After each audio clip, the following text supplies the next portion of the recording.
But could you explain that to people? Sure. What he argued, and let's just say... Could you explain who he is, too? Sure. He is a immunobiologist. His training is veterinary. He has training in the relevant area of vaccination technology. He was a guest on Dark Horse. People can look up my discussion with him. It is, many people regard it as a very good way to understand what he's saying, because often he speaks about matters that are quite technical. And anyway, I did my best in that podcast to make it non-technical. Pineapple so that Saloon's people got could it. understand it. Oh, dope. In any case, what he argued Hey, Pineapple was Spoons. that That's the homie. fact That's of these the real vaccines being very narrowly That's the targeted, real homie. right? These vaccines contain a single subunit of a single protein, and they're being deployed in a way that is unusual. They're being deployed into an active pandemic, right? When we immunize against something like measles, the expectation is you will develop your full immunity with almost no chance of encountering measles, right? In this case, what we have are vaccines that are leaky, in which they do not provide full sterilizing immunity. They are narrow. Bro, like how many, like what point are you looking for in the world in which, like, I didn't just say no vaccine provides 100% immunity. It's because it's because the virus isn't in full circulation that I could say you are provided 100% immunity from even catching it. Because we are able to catch up on it so far that we could shut that shit down. With COVID, it's ongoing. So, of course, it's leaky. Of course, it's not going to provide you with 100% efficacy, because we're not worried about that. This vaccine is to stop you from going to the hospital. Because if I can keep pumping you with this vaccine every year to make sure you don't go to the hospital, eventually we can dwindle down the amount of cases of people who need to be hospitalized due to COVID, and then it can become a regular flu. This is something that everybody should fucking know. Oh my God, where is the education on it? Hold on, I feel the bars coming. I feel the bars coming. I need a beat, bro. I need a beat, yo. I need a beat. Come on. Vaccinations aren't hard. This just sounds like a fucking... That should sound like an Arthur song. Vaccinations aren't hard. Wait. Living life isn't hard if you've got your vaccination card. There it is. There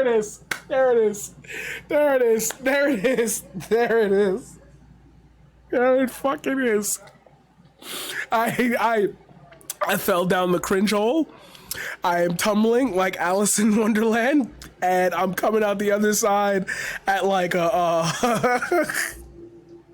I'm coming out the other side of the Hall & Oates concert. That's it. Over. Game over. Clean it up. Paradigm is done. Clean it up. And we are effectively creating an intense evolutionary pressure to cause the spike protein, of which this one subunit is what is contained, the information for it is contained in the vaccines.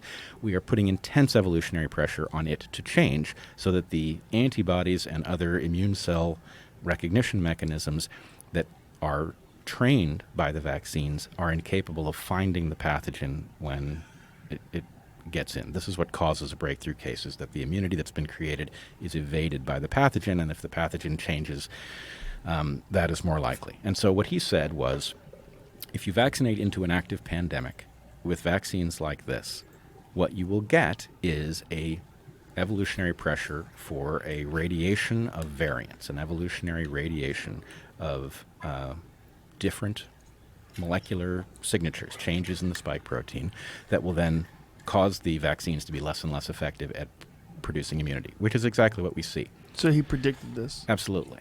He did predict it. Accurately. Accurately predicted it. Now, is every component of his model correct? That's a much harder question to answer. But what I would say is any time somebody succeeds in predicting better than the so-called experts, you want to know how they did it. And he was making absolute evolutionary sense, right? His concerns were very well honed, and he was making sense, and then the world that he predicted emerged. And it is now incumbent on us to say, okay, have we learned anything from this, right? Do the vaccines need to be modified such that they don't produce this effect? There are conceivable ways you could do that, right? But if we don't do it, if we just say, well, more of the same, have a booster of the same thing, it's not going to solve the problem. So in effect, what I would say is these vaccines are a spectacular achievement, but they are a prototype, right? They have achieved something that had never been done before.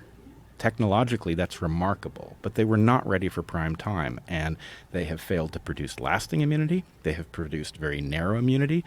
It does not compare to the natural immunity that people get from having had and beaten the disease. And the natural okay. So this is where me not being a doctor, but me being a fucking smartass is going to come into play. I'm going to use everybody's logic on this. I'm going to use it. I'm going to use it.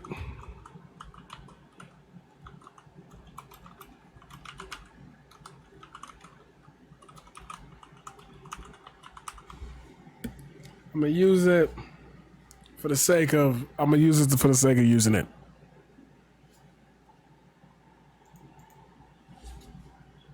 Hey, to you watching this, did that statement over there just confuse you? Are you wondering exactly what they're talking about and how that works? Well, let me explain something real quick to you about natural immunity when you get COVID. We're not even talking about long COVID, which is the whole point of what I was about to say. So I'm just going to drop that right there. We're not even talking about long COVID, which are symptoms that persist beyond the point of you having COVID. It don't matter if you get it. It don't fucking matter if you get it, because if you get long COVID, it's game over for you. Like, you don't want to live through long COVID. The natural immunity that you get when you have COVID only matters if you live through it. A lot of people fucking don't. A lot of people I know fucking haven't. So, get the fucking vaccine! Get it, get the shot! Get the shot! Get it, get it, get it, get the shot! Did that scare you? Did that alert you? Were you listening to this on your earphones? And were you listening to this on your headphones? And you were like, oh my God, that's loud? Did you cut me off? Did you do that? Did you exit? Am I talking to nobody right now? It don't matter, because I still want you to get the shot. Because if I see you die, I'm going to lose it. And I know, why should your death impact me? Like, why should you care about how your death impacts me? It's you who's good, but you're going to be dead, so you're not going to care. And I need you to care, because I want to see you alive, because I like you. I care about you. I think the world of you. You're spending time with me on a Tuesday. Like, come on, bro. Like, come on. If you wasn't here, I wouldn't be here. So we here together. Let's fight this together. Let's dap it up. Oh my God, I dropped my phone. Oh, I dropped that. Let's dap it up, clean, cool with it, and let's go. Like, and what's more, we have learned an awful lot about how the disease can be managed so it's much less lethal, right? That combination suggests that we need a rethinking of our approach.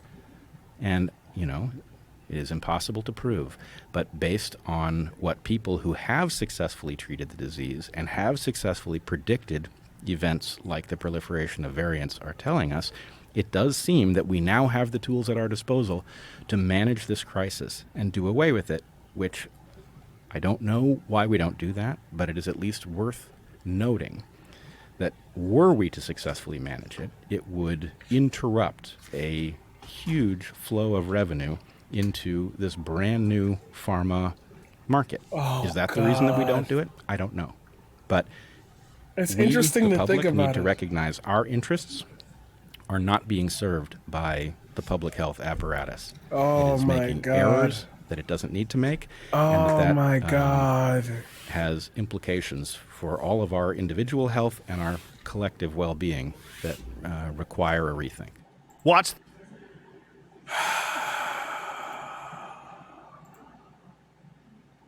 And it's just like, it's cool that he know what he's like. He not stupid, okay? He know what he's talking about. It's just the framing of it. The framing of it, you could tell, is coming from a very negative place, and I don't like it. I don't like it at all. And I'm allowed to not like it because that's my opinion as an American. As an American. My right. Look at me, my right. My right as an American. It's not have to listen to any of your bull crap. You think vaccines aren't good? I took 2 in the ass yesterday. I feel all right. I can't stop doing this though. Maybe that got something to do with it. I just keep twisting. But the vaccines are good. Like, that's how y'all sound. That's what they think we are. Like, bro, just get the shot. Like, just get the shot. Like, I don't want to see you in the grave, homie. I really don't. And if there's something that you could take that could help that, I just would suggest you take it. But again, I can't tell you what to do, so it don't fucking matter what I say. But if you pass away, I'm gonna cry. So, could you please no cry? Please? Please no cry? Please no cry? Stop recording.